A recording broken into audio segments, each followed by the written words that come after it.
Alors, un autre match breakdown, mais là, celui-là, c'est différent. Non seulement ce n'est pas moi, mais je l'ai jamais vu. Donc, c'est parti, je vais arrêter un peu. Je vais essayer de vous donner encore plus de commentaires. Je trouve que j'arrête pas assez souvent, mais quand j'arrête, c'est trop long. Donc, c'est parti. Je crois que c'est son ceinture mauve. Euh, la qualité est excellente. Donc, d'après moi, ça va être cool. Euh, alors, ils font leur beau salut. Ils ont l'air très assez petits, 135 livres peut-être, peut-être moins, peut-être plus. Donc, le stance, premièrement. Ce stance-là est très intéressant. En MMA, il est trop bas nécessairement pour les frappes, mais on sait pas trop si tu veux t'en aller en shootant ou si tu as une grip de judo. En judo, ils sont beaucoup plus élevés. Moi, je trouve que c'est un excellent stance pour défendre ses jambes. Euh, un stance assez normal en jiu-jitsu, là, on se bat souvent comme ça, mais il est pas trop bas. On pourrait être encore plus bas que ça. À voir. Donc, vous voyez, ils s'en vont à genoux pour essayer de faire des takedowns parce qu'ils veulent peut-être pull guard aussi. Et voilà. Donc, notre ami a pull de Eva Guard et il fait du Berimble présentement. Il essaie de passer en dessous euh, de son adversaire, de faire une inversion, probablement pour aller chercher le dos, peut-être un leg lock. Tout commence de son de la Eva qui est ici, mais il l'assure pas, il le bloque pas, il spin, il spin, il spin pour aller essayer d'aller chercher le dos ou euh, le leg lock. Il spin encore, gros Berimble. Et finalement, il se retrouve dans la garde fermée. Il monte, oh boy, extrêmement isolé. Hein. Ici, là, c'est les quand vos hanches sont dans le armpit, l'aisselle de l'autre, ça va bien. Hein. Lui ici, là, oh boy. Vous voyez ici, il sort sa jambe. Très important, parce qu'il pourrait se faire renverser à droite n'importe quand. Son bras droit est juste complètement bloqué. La personne, celui d'en dessous, a juste à tirer, là, puis ça sweeperait. Mais là, grâce à sa jambe, il protège son équilibre. Bravo. Là, ce qu'il va vouloir, c'est se remettre carré, hein, se remettre face à la personne en dessous, retourner ses épaules pour pas être dans cet angle désastreux. Oh, et donc là, quand la jambe va passer devant la tête, ça signale nécessairement qu'il s'en va, celui d'en dessous s'en va attaquer un armbar. Euh, Très intéressant. S'il n'avait pas passé sa jambe, il menaçait peut-être un petit peu plus plusieurs soumissions, plusieurs attaques. Là, il se commet. Mais n'empêche rien qu'il peut réenlever sa jambe et recroiser l'autre bord de sa tête. Mais bon. Donc là, parfait, il utilise le sweep. Le sweep qui va avec le armbar hein, 100% du temps. Pousse la fesse, tout va bien. On va voir ici, il arrive par-dessus, les pieds croisés, ça va. Et là, il attrape son propre gui pour délocker l'armbar. Ça va très bien. Mais celui d'en dessous, il a la super grosse grip extrêmement forte. Donc, il tient la route, il tient la route. Vous voyez, il se couche vers ses fesses pour essayer. Et là, oh my god! Wouh! Aïe, les gars, les amis, les filles, tout le monde. C'est un armbar délocké par une ceinture mauve, c'est clairement ce qu'il fait là. Celui d'en dessous là a peut-être mal au bras, mais en fait un running escape absolument incroyable. On va regarder ça encore, là, on voit pas grand chose, mais le bras déloque complètement. Je sais pas ce qui manquait à ce armbar là, hein, parce que. Et voilà. Oh wow. Peut-être que. Ben. Ok. Donc, lui, on le voyait peu, là, mais quand il avait le bras qui a déloqué complètement, là, il a fait ce qu'on pourrait appeler droite-gauche, droite-gauche, droite-gauche, et ça mêle un peu celui qui veut finir la job. Là. Enfin, quand tu veux finir la job, tu l'accotes dans un coin, si on veut, puis tu montes tes hanches dedans. Sauf que tu vas montrer tes hanches, par exemple, à droite pour faire mal au coude. Fait que là, quand tu es en train de te le faire craquer à droite, tu le relances à gauche. Comme ça, l'autre est obligé de chirer avec ses hanches et ça te donne du temps, ça te donne du temps, ça te donne du temps. Et là, bang, il est parti avec son running escape et il vient de sortir son bras en prenant sur le dessus. Quand le running escape a été parti, là, c'était pas mal fait qu'il s'en sortait. Mais wow! Donc, sort son bras, tourne de dos, essaie de prendre une position et finalement, c'est excellent, celui d'en dessous est allé retourner prendre tortue au lieu de donner un side mount ou un full, puis en prenant la tortue, il est allé prendre un single leg, c'est parfait, il va peut-être essayer de le renverser par là. L'autre est très très large, c'est ce qu'il faut. Il veut essayer de framer dans sa face, donc de mettre son bicep devant le visage pour lui tourner la tête pour pas qu'il réussisse à avoir de la force dans son single leg. Donc, il met beaucoup son poids, mais le single leg tient et finalement, il a réussi à le take down. Il a choisi un peu de mettre ses fesses sur l'autre pour être lourd. Mais bon, c'est la vie, c'était très bon quand même. Donc là ici, on a du guard play. Le half guard est là et il s'en va deep half guard. Deep half guard, donc le deep half guard, c'est que vous avez un half guard et vous rentrez votre autre main en dessous de l'autre jambe pour l'amener souvent par-dessus votre tête et creuser en dessous. Vous échappez un peu par là, soit faire un sweep. C'est un deep half guard intéressant, mais le problème c'est ce bras-là qui est entre la cuisse et la tête. Donc là, le deep half guard, d'après moi, commencerait à être à oublier présentement. En plus que l'autre a son underhook. C'est pas le meilleur deep half guard au monde. Et voilà, vous voyez, il l'a lâché tout de suite parce que là, le crossface commence à être prêt. Les mains sont ensemble en dessous. On veut gérer ça.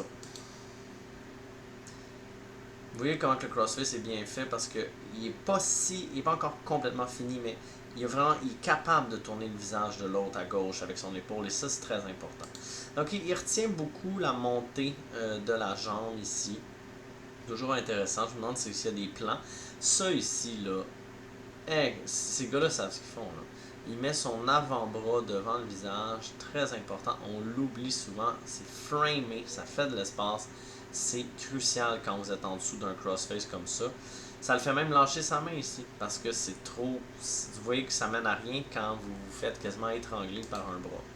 Il veut le tasser ce bras-là de sa face justement. Vous voyez, il veut le tasser à côté de sa tête pour pouvoir se replacer. Mais évidemment, lui, il ne laisse pas du tout.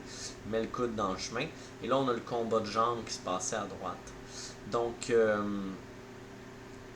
le crossface est encore là. Là, il décide d'aller chercher underhook.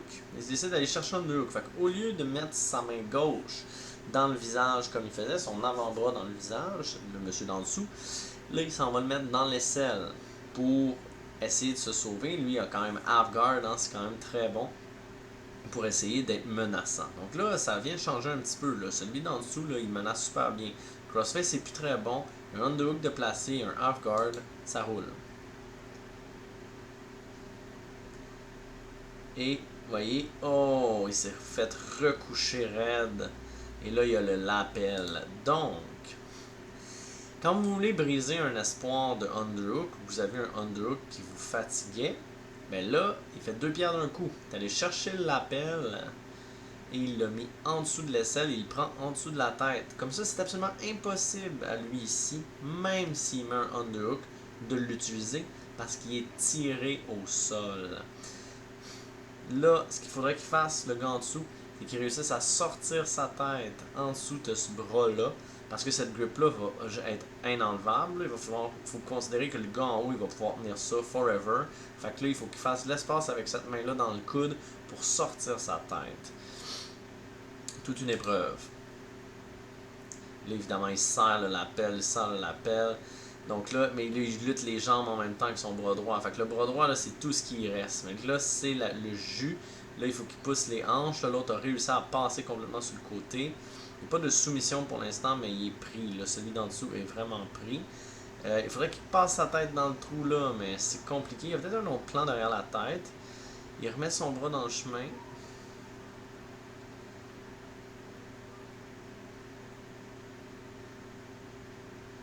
Lui, celui d'en haut, je sais pas ce qu'il essaie, là, mais il a l'air de vouloir tenter un petit... il met son knee on belly. Genou sur le ventre. Je pense qu'il veut essayer une espèce de baseball choke ou quelque chose. Il le retire dans le milieu.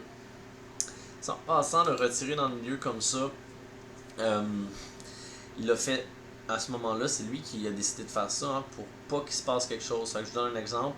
Il tente son baseball choke ou une soumission qu'il s'en va faire. Puis ils sont trop sur le bord d'être sortis ou sont sortis. Donc, le referee arrête, puis les replace, puis là, ta soumission est un peu plus différente, un peu plus lousse, puis là, les gens en profitent pour que ça reparte pas exactement au même endroit. Donc, lui, il a pas pris cette chance-là avant de commencer quoi que ce soit, il l'a remis au milieu. Passe dans l'aisselle, prend la ceinture. Lui, il tient ce bras-là, il le sent, c'est sûr que. Oh! Wow! Wow, wow, wow, wow, wow, wow. Fait que là, il est allé catcher la jambe. Fait que la jambe était plus là, hein, et l'autre était salement bien raide. Il a décidé de pas sortir sa tête, de pas s'occuper d'en haut. Peut-être que c'est trop serré, là. Des fois, il y a des choses qu'on ne voit pas quand on est pas dans le combat. Il met la jambe entre les deux, puis il veut essayer de le sweeper sur ses fesses. Et en tout cas, il a remis un gros half-guard, c'est excellent. Puis, bien tourné comme ça. Ouais, mais c'est ça, ça l'empêche tout, là, c'est l'horreur. Mais le half-guard est là, le half-guard qui est revenu, c'est toujours une bonne nouvelle.